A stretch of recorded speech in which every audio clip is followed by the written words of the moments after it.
छोड़ देता है, वो बच्चे पैदा करते हैं, उनमें कितनी ममता जितनी आप और हम की अपने परिवार के अंदर है। और उनमें आपस में भी कोई बकरा बकरी किसी के बच्चे को कोई सिर मार देता है तो फिर उसके साथ लड़ने मरने को तैयार हो जाते हैं। यानी उस बच्चे के माता पिता कि तुमने मेरे बच्चे को क्यों मारा। तो वही वृत्ति जो हमारे अंदर है, वही पशु बने हैं, उनमें जोंकी तो वही है। आपस में हम लड़ते रहते हैं और हम सभी आहार काल के हैं। तो उस समय वो बकरे सोचते हैं कि हमारा मालिक कितना रहम है, इसके अंदर कितना दयालु है और कितना मेहरबान है, हमारे लिए कितनी सुविधा दे रखी है। और उस समय वो भूल जाते हैं जब उनको शाम को कान पकड़ पकड़ कर ले जाता है। उस समय वो नहीं देखता किसका बेटा है, कौन किसकी बेटी है, कौन किसकी मार, कौन किसका बाप है। एक तरफ से मोटे मोटे छांट के और कड़च करवा देता है। पुण्यात्माओं, कुछ दिन में आपका यह बात कति हृदय में जम जाएगी कि हमारा यह उद्देश्य क्या है जीने का। हम किस लिए पैर पीट रहे हैं, एक सेकंड का कोई विश्वास नहीं, कब बिजली गिर जाए। और फिर हम छोटी छोटी बातों पर एक दूसरे के साथ झगड़ा करते हैं। हम पहले ही दुखी है, जब हमें ज्ञान होगा कि हम सारे दुखी यहां पर, और फिर दुखी को दुखी हम करें, हम कितने नीच हैं, कितने निकम्मे आदमी हैं। हम स्वयं एक काल के जाल में, कसाई के बाड़ी में हैं, और फिर भी हम एक दूसरे साथ लड़ रहे हैं। हमें तो अपनी जीवन की रक्षा की भीख मांगनी चाहिए परम पिता समर्थ से। हे भगवान, किस प्रकार इस कसाई के बाड़े ते निकाल दो, इस कसाई के घेरे ते हमें छुड़वाओ दाता। परमात्मा ने अब समय धर दिया था कसाई के बाड़े को तोड़ने का। अब ये समय है, कसाई का बाड़ा तोड़ दिया और जिस पर निकला जाओ निकल जाओ।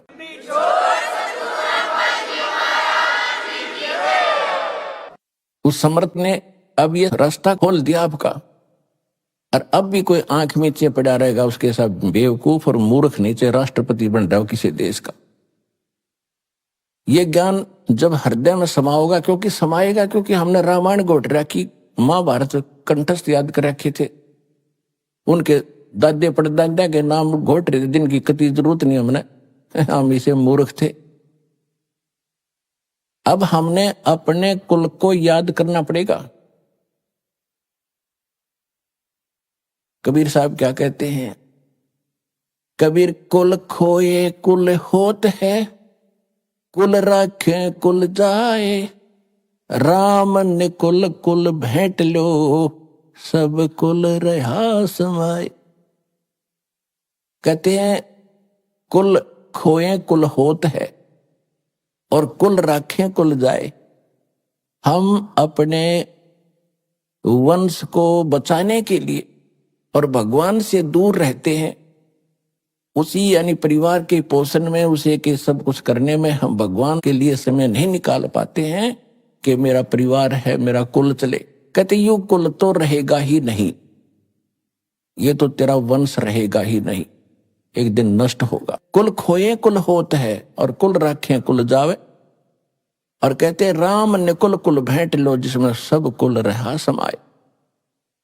आप उस कुल में आ जाओ जैसे आप इस दास के वचन के बेटा बेटी होगे। दो प्रकार से वंश है यहां पर, एक तो बिंद से यानी माता पिता के संयोग से, एक तो वो कुल है, वो कुल तो नासवान है, और एक कुल है जो वचन के बेटा बेटी होगे। आपने दास से दीक्षा ली, आप मेरे वचन के पुत्र पुत्री होगे, आप एक राम कुल हो गया, आपका भगवान वाला वंश शुरू हो गया। अब आपके जो बच्चे आ रहे हैं वो भी दास से दीक्षित होंगे, तो ये कुल आपका सदा रहेगा और सतलोक में जाके वो कुल फिर अविनाशी बन जाएगा।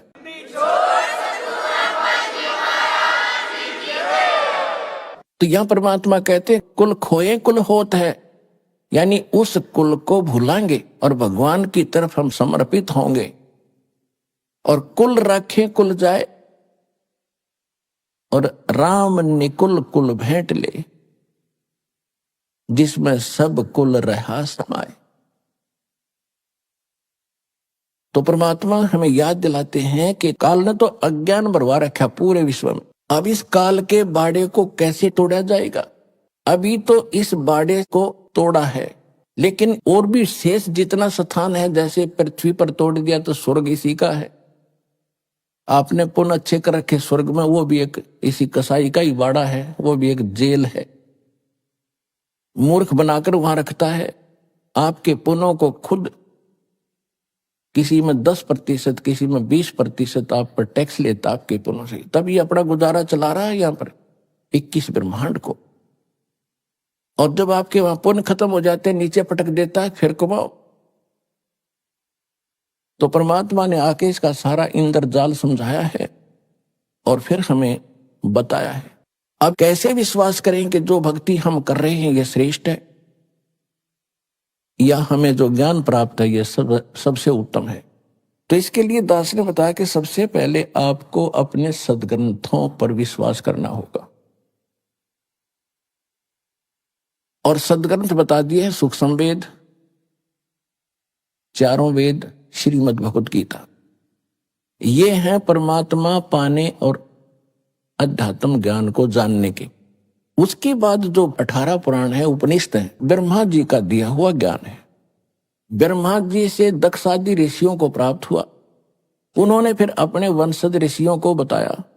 उन्होंने कुछ ब्रह्मा से सुना हुआ ज्ञान, कुछ अपना अनुभव मिलाकर ये 18 पुराण ऋषियों ने अलग अलग बना दिए। इनमें किसी ने कोई मंत्र बताया है, किसी ने कोई जाप बताया है, किसी ने कोई साधना की। जिसने जैसे डले ढोए उसने आगे अपने शिष्यों को वही अनुभव बता दिया और उससे ये पुराण बन गई। उसके बाद जैसे ये पवित्र बाइबल के अंदर 3 बुक हैं, होली बुक, जंबूर, तौरात और इंजिल। इन तीनों का संग्रह बाइबल है। उसके बाद चौथी बुक है कुरान शरीफ। अब गरीबदास जी ने कहा कि वही 4 वेद हैं और वही 4 कतेब, यानी इन वेदों का जो ज्ञान है, काल ने क्या किया, सूक्ष्म वेद को निकाल दिया, जिसमें पूर्ण ज्ञान था, भगवान कौन है, कैसा है, कहाँ रहता, उसकी प्राप्ति कैसी हुआ, क्या सुख है। लेकिन परमात्मा के डर से इसने कुछ वेद रख लिए, क्योंकि आत्मा भगवान के बिना रुक नहीं सकती, इसको मालूम था। तो इसको मूर्ख बनाने के लिए इनकम्प्लीट नॉलेज दे दिया 4 वेदों का, और उसी का सारांश फिर सूक्ष्म बना करके श्रीमद् भगवत गीता इसी ने खुद बोल दिया। कुछ वेदों का ज्ञान, कुछ युद्ध कराने के लिए इसने अपनी बकवाद भी इसमें साथ में भर दी श्रीमद् भगवत गीता में। जो वो 4 किताबें हैं, उसमें उस काल ने वो ज्ञान नहीं दिया, क्योंकि वो पहले दे चुका है जो उसने बोलना था श्रीमद् भगवत गीता में, 4 वेदों में। उसके बाद उसने अक्षेत्र वाइज जैसा भी उनको सेटिंग करनी थी उसी तरह की ज्ञान दे दिया कि ये पड़े रहें और यहां दो, कुछ भी खाओ पियो, कुछ भी करो, अपने कर्म फोड़ो। ना वेदों में कहीं मांस खाने का, ना श्रीमद् भगवत गीता में मांस खाने का प्रावधान है, किसी भी विकार का प्रावधान नहीं है। रही बात अन्य पुराण या कुरान या बाइबल में, जहां तक उस परमात्मा का दिया हुआ ज्ञान है वो तो बिल्कुल स्वच्छ है। जैसे पवित्र बाइबल में उत्पत्ति ग्रंथ में सबसे पहले लिखा है कि परमात्मा जो पूर्ण है उसने 6 दिन में सृष्टि रची, और उसने मनुष्यों के लिए, पशु पक्षियों के लिए, जितने भी प्राणी हैं उनके लिए खाने का विधान बता दिया कि मनुष्यों के लिए तो फलदार और बीजदार पौधे, और पशु पक्षी और जलचरों के लिए घास फूस खाओ, नथिंग एल्स। तो वो परमात्मा तो 7 दिन में सृष्टि रच के, पृथ्वी आदि बना के और जीवों की उत्पत्ति करके वो तो 7वें दिन तख्त पर जा बैठे। उसके बाद इस काल भगवान ने बागडोर संभाल ली। इसने अपने 3 पुत्रों ब्रह्मा विष्णु महेश के द्वारा प्रेत की तरह प्रवेश करके स्वयं भी उनमें बोलने लग गया। तो पवित्र बाइबल में उससे आगे कहीं पर भी कोई मांस खाने का प्रावधान है या कुरान शरीफ में मांस खाने का प्रावधान है तो वो अल्लाह अकबर का नहीं है, वो पूर्ण परमात्मा का नहीं है, वो तो काल के इन फरिश्तों का है। तो वो हमने माने नहीं है। तो इसी प्रकार जो मूल ग्रंथ हैं परमात्मा पाने के, वो 4 वेद और श्रीमद् भगवत गीता, और नहीं है। या तो परमात्मा वाला सूक्ष्म वेद तो वो तो अलग ही है, लेकिन जो आप जिस पर विश्वास अधिक करते हो उनमें से ये है वो ग्रंथ। और इनमें कौन से मंत्र हैं परमात्मा पाने के? ओनली ओम मंत्र है चारों वेदों में और श्रीमद् भगवत गीता। उसके साथ साथ उन्होंने एक ऑप्शन भी छोड़ा है गीता ज्ञानदाता ने कि कंप्लीट स्पिरिचुअल नॉलेज परमात्मा स्वयं आकर बोलता है अपने मुख कमल से। श्रीमद् भगवत गीता अध्याय नंबर 4 के श्लोक नंबर 32 में। इसमें यहां इन अज्ञानी गीता अनुवादकर्ताओं ने अज्ञान भर दिया, जहां इनकी बुद्धि स्लिप करके काम नहीं करा, क्योंकि ज्ञान तो इनको था ही नहीं। उसमें एक ब्रह्मणे मुखे शब्द है, ब्रह्मणे मुखे, चौथे अध्याय के 32वें श्लोक। इन्होंने यहां अनर्थ कर दिया, ब्रह्मणे मुखे का अर्थ कर दिया वेद की वाणी, ब्रह्म का अर्थ वेद कर दिया ब्रह्मणे का। एक दिमाग की बात है, जैसे संविधान और राजा दो हैं, ब्रह्म है राजा भगवान और वेद है उसका विधान। इसी प्रकार राजा और उसका विधान, जहां राजा की महिमा हो, राजा का अर्थ कोई संविधान करता है तो महामूर्ख व्यक्ति है। ब्रह्मणे का अर्थ है पूर्ण परमात्मा सच्चिदानंद घन ब्रह्म। इन्हीं अनुवादकर्ताओं ने 17वें अध्याय के 23वें श्लोक में गीता जी में, वहां भी ब्रह्मणे शब्द है, ओम तत् सत इति निर्देश ब्रह्मणे त्रिविध समर्थ है। ब्रह्मणे वहां इन्होंने ठीक अनुवाद किया, सच्चिदानंद घन ब्रह्म यानी परम अक्षर ब्रह्म परमात्मा को पाने का इस 3 मंत्र के जाप का निर्देश है। निर्देश माने नथिंग एल्स, इसके अतिरिक्त कोई मंत्र नहीं उस परमात्मा के पाने का। ओम तो ब्रह्म का। श्रीमद् भगवत गीता अध्याय नंबर 15 के श्लोक नंबर 16-17 में 3 पुरुष हैं। पुरुष माने प्रभु, एक सरपुरुष उसको सरब्रह्म कहो, 21 ब्रह्मांड का स्वामी है, और दूसरा अक्षर पुरुष अक्षर ब्रह्म कहो उसको, वो 7 संग ब्रह्मांड का स्वामी है। और इन दोनों के लोकों में जितने इनके अंतर्गत प्राणी हैं, और ये स्वयं भी नाशवान है, लेकिन जीवात्मा किसी की नहीं मरती, हो तो विषय अलग है। 15वें अध्याय के 17वें श्लोक में तुरंत कहा है कि उत्तम पुरुष है तू अन्य परमात्मा इति उदारते। पुण्यात्माओं, ये है सूक्ष्म वेद और ये है गीता का ज्ञान। इसमें कितना गजब कोड वर्ड लिखे हैं कि उत्तम पुरुष है तू अन्य। श्रेष्ठ परमात्मा यानी पुरुषोत्तम जो सही भगवान है, श्रेष्ठ प्रभु है, वो तो कोई इन दोनों से सरपुरुष और अक्षर पुरुष से अन्य है, और उसी को परमात्मा कहते हैं। ओए होए, देखो अब कसाई ने कोई नेक आदमी कहता है तो कहते रहो, आदमी तो नेक होगा लेकिन कर्म तो ठीक हो ना उसके। तो यहां बताया परमात्मा का अर्थ है वो परम शक्ति जो सबसे परम श्रेष्ठ है, और जो केवल सुख देता है, दुख नहीं देता। वो मारता नहीं, पैदा जरूर करता है, वो मारता नहीं। उसको परमात्मा कहा जाता है। और इस कसाई को, इस काल को परमात्मा कह रहे हैं। किसी का बेटा मारा, किसी की बेटी मारी, किसी का कुछ मारा, किसी की टांग टूट गई, किसी कैंसर हो रही, हाहाकार मात मचारे, बुच्चड़ खाना, ये पूरा है कोई जीव सुखी? चाहे कितना अपना चिकना चौपड़ा दिखता, चाहे पूरी पृथ्वी का राष्ट्रपति हो, अंदर से खोखले हैं सभी बिना भक्ति के। तो परमात्मा ने हमें दृढ़ करना चाहा है कि तुम किस लोक में पड़े हो। अब क्या बताते हैं कि परमात्मा इति उदारते, उसको भगवान कहा जाता है। ओए होए, उसको परमात्मा कहते हैं। यह लोक धर्म अविश्य विभर्ति अवेश्वर है, जो तीनों लोकों में प्रवेश करके सबका धारण पोषण करता, वास्तव में वो है अविनाशी परमात्मा। अब यहां कुछ भले आदमी जो हठ धर्मी है, जो छोटी मोटी कोई संस्था चला रहे हैं या कोई गुरु पद प्राप्त हैं, वो क्या मूर्ख बनाते हैं अपने शिष्यों को कि रामपाल 15वें अध्याय के 18वें अध्याय का जिक्र क्यों नहीं करता। उसमें ये गीता ज्ञान दाता कहता कि मैं पुरुषोत्तम हूं। उनकी अकल पर पत्थर तो पड़े हुए हैं पहले से ही। वो चाहते हैं कि शिक्षित लोगों को भी मूर्ख बनाए, लेकिन अब वो समय जा लिया है, अब मूर्ख नहीं बनेंगे हम। अब सुनो 15वें अध्याय के 18वें श्लोक में क्या कहा है। अब जो उसने बताना था वो बता दिया कि श्रेष्ठ परमात्मा पुरुषोत्तम तो कोई और है। 18वें अध्याय के 62वें श्लोक में भी कहता कि अर्जुन तू सर्वभाव से उस परमेश्वर की शरण में जा उसी की कृपा से तू परम शांति को, सनातन परम धाम को प्राप्त होगा। अब 15वें अध्याय के 18वें श्लोक में जो वो कहता है कि मैं लोक वेद के आधार से, लोक वेद होता है सुनी सुनाई बातें, दंत कथा। जैसे हम लोक वेद सुन रखे थे कि ब्रह्मा विष्णु महेश का कोई माता पिता नहीं,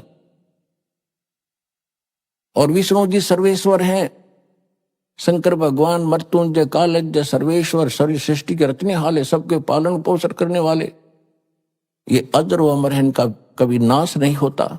ये था लोकवेद। और यो लोकवेद पूरे हिंदुस्तान के अंदर हिंदू धर्म के करोड़ों भक्तों ने सत्य मान लिया था।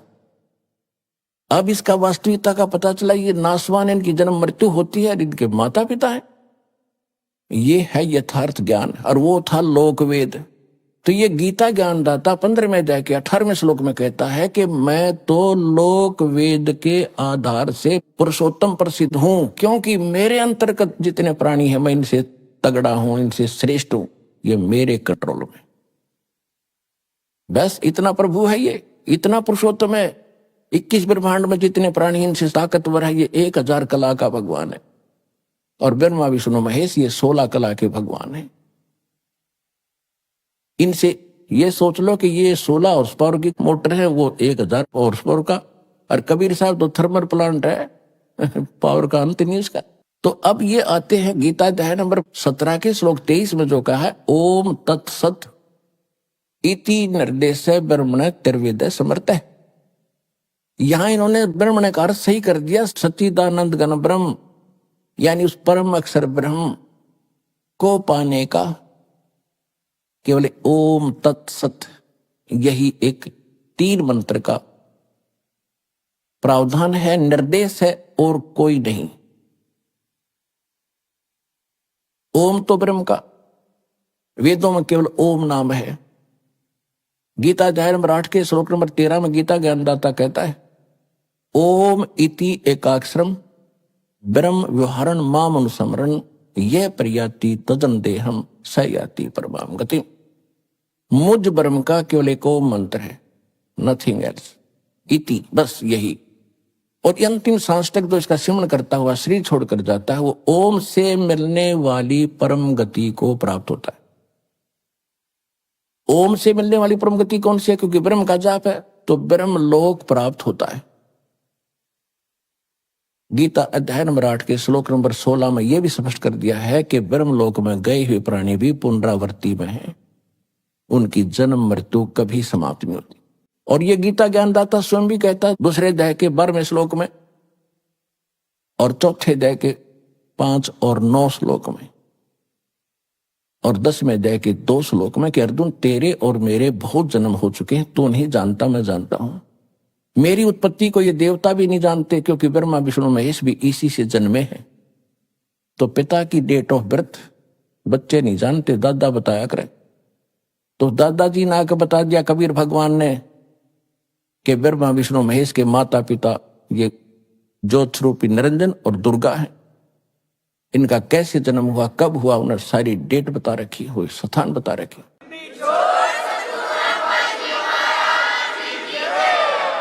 तो इसे सिद्ध हो गया कि ये ठीक कहता है कि ब्रह्म की साधना करने वाला ओम के जाप से ब्रह्मलोक जाता है। ब्रह्मलोक में गए हुए प्राणी भी जन्म मृत्यु माते, और ये भी जन्म मृत्यु के अंदर है।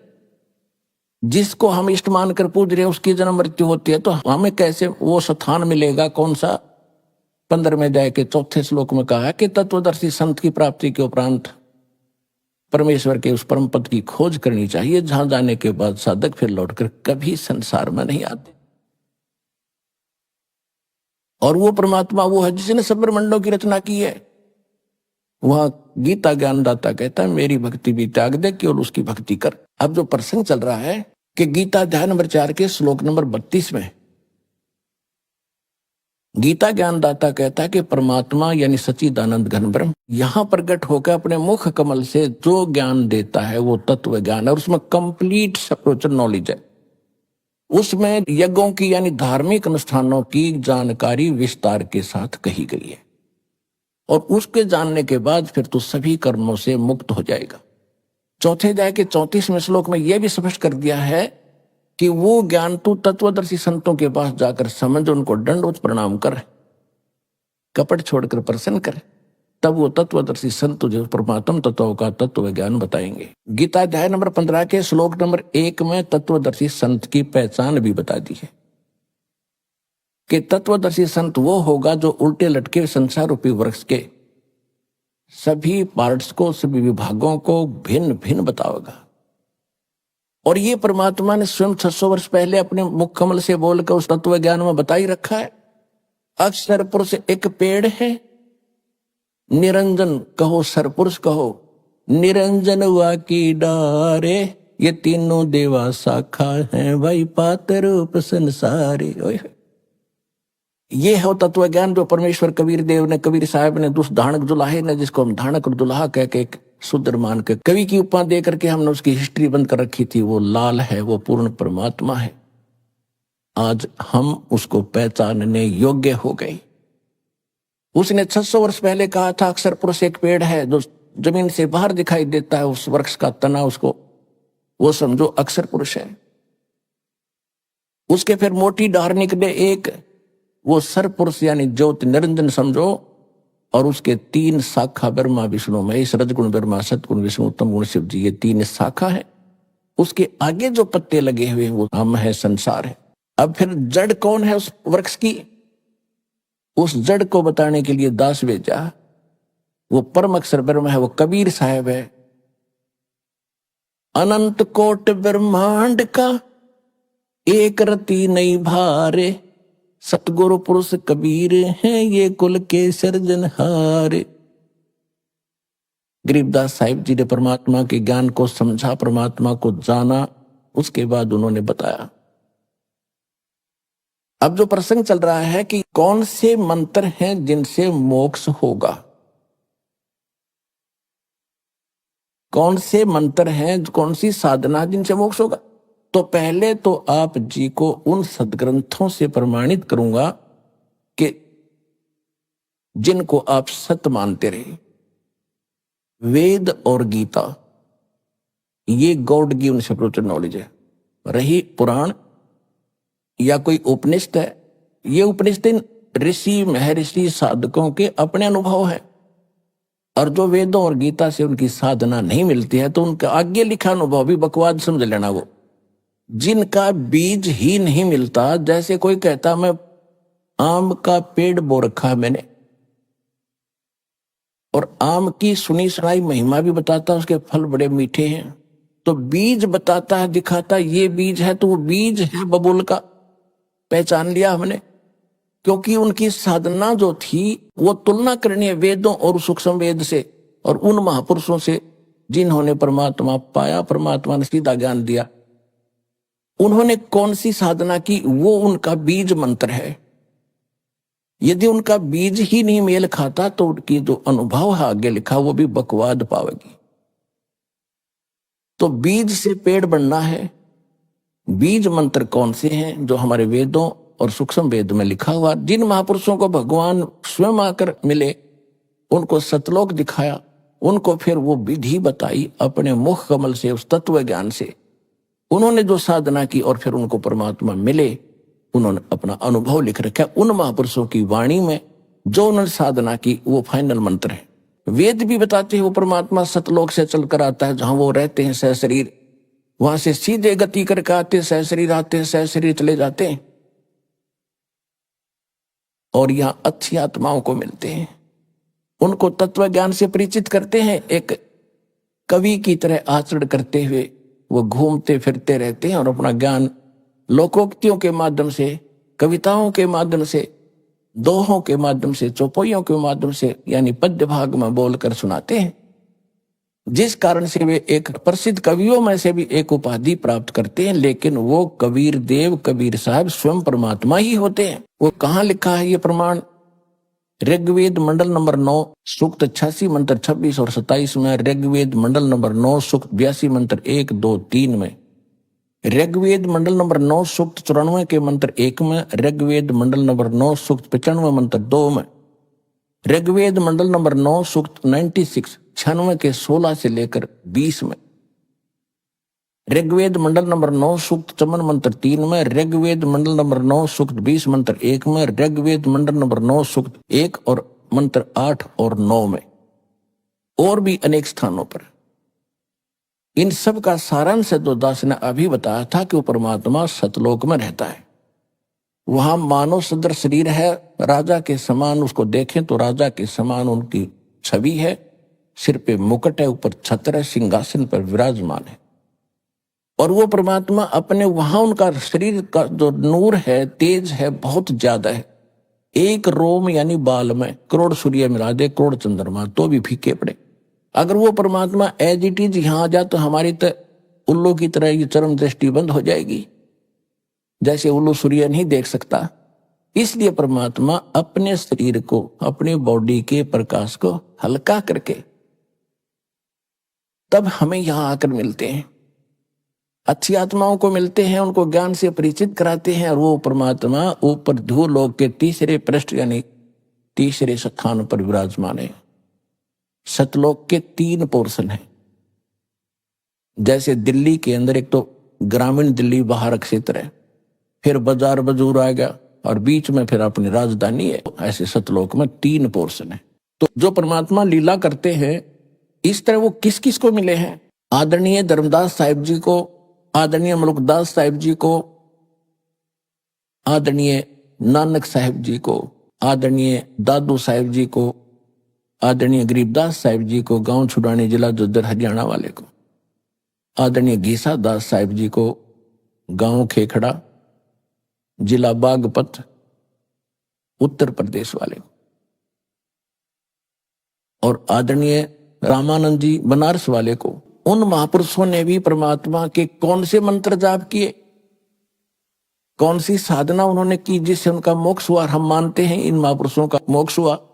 और जितना भी राधा स्वामी पंथ उसी से निकली प्रांत, जय गुरुदेव, दंदन सतगुरु, सच्चा सौदा, सिरसा और जगमाल वाली और दनौद भिवानी में और आगरा में, ब्यास में, और ठाकुर जी ने एक नया अलग से बीज बो दिए। ये सारा का सारा गुरु ग्रंथ साहिब से प्रेरणा पाकर श्री शिवदयाल सिंह जी, ये पंजाब के रहने वाले थे सरदार जी, इन्होंने जैसा भी ग्रंथ साहिब में गुरु ग्रंथ साहिब को पढ़ा या परमात्मा कबीर जी की वाणी को पढ़ा, जैसा उसकी बुद्धि ने काम किया, उन्होंने सतलोक सचखंड के खूब गीत गाए। और नाम क्या बताया और फिर परमात्मा का अनुभव क्या बताया उसने अपना, कि परमात्मा वहां केवल नूर ही नूर है, प्रकाश ही प्रकाश है, चेतन ही चेतन है। और आत्मा का मोक्ष कैसे बताया कि आत्मा मोक्ष प्राप्त प्राणी आत्मा परमात्मा के उस नूर में ऐसे मिल जाती है जैसे बूंद समुद्र में। ये तो इन अज्ञानियों का अनुभव है। और वास्तविकता क्या है? जिन महापुरुषों ने परमात्मा को देखा, सतलोक को देखा और वापस आए, उन्होंने बताया कि हमारे जैसा भगवान है, हमारा ही उनिहार है, हमारा सृजनहार। और वेद बताते हैं कि वो सह शरीर है, उसके एक रोमकूप में करोड़ सूर्य मिला दे, करोड़ चंद्रमा इतना प्रकाश। यह वाणी भी बोलते सुनाते रहे। और वहां ऐसी सृष्टि है जैसे काल ने तो डुप्लीकेट बना रखी है, मिट्टी के खिलौने बना दिए, वहां ओरिजिनल सोने के शरीर समझो, कभी नाश में नहीं आते वो। और ऐसे ही बिल्कुल एज इट इज, जो की जो डुप्लीकेट है या उसका। और वहां आपके ऐसे परिवार हैं, आपके पहले के यूं के यूं मकान खाली पड़े वहां पर। अरे भक्ति करते जाओगे, अपने वहां जा करके बसोगे। नई सृष्टि है, नई रिश्तेदारियां हैं, सैर सपट्टे खूब करो, अपनाते जाते, वहां कोई काम में को नहीं। अब देखो हम रिश्तेदारी में जाते हैं, 2 मिनट नहीं लगती, चले वापस फटाफट। पहले पुराने समय हम देखारते जाते थे, एक हफ्ता डटका करते रिश्तेदारियों में, क्योंकि पहले माया की आग नहीं थी इतनी।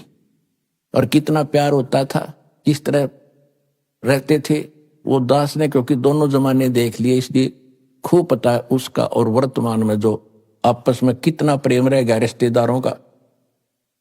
विवाह होकर लड़की घर पर अच्छा जाती है, पहले तलाक की तैयारी हो जाती है, ये रिश्तेदारी रहेगी, कति नैतिकता गिर गई आपस में, ना बड़े छोटे का लाज रहा।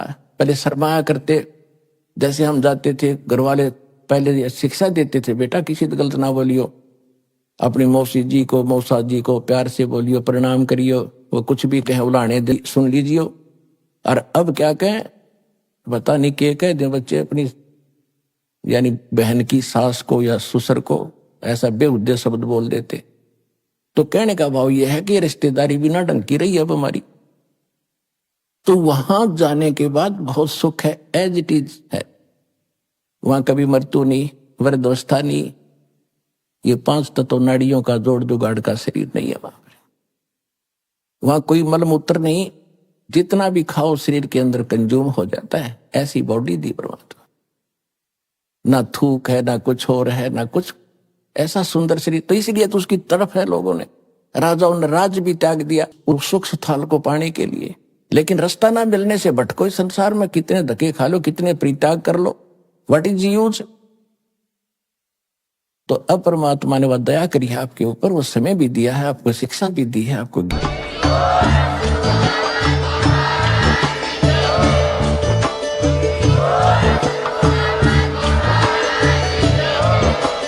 आप सुन रहे थे जगत गुरु तत्वदर्शी संत रामपाल जी महाराज जी के मंगल प्रवचन। अधिक जानकारी के लिए विजिट कीजिए हमारी वेबसाइट www.jagatgururampalji.org। संत रामपाल जी महाराज जी के शुभ आशीर्वाद से पूरे विश्व भर में 500 से भी ज्यादा नाम दीक्षा केंद्र हैं, जिन पर संत रामपाल जी महाराज जी द्वारा ऑनलाइन निशुल्क नाम दीक्षा दी जा रही है। अपने नजदीकी नाम दीक्षा केंद्र का पता करने के लिए संपर्क करें 8222880541।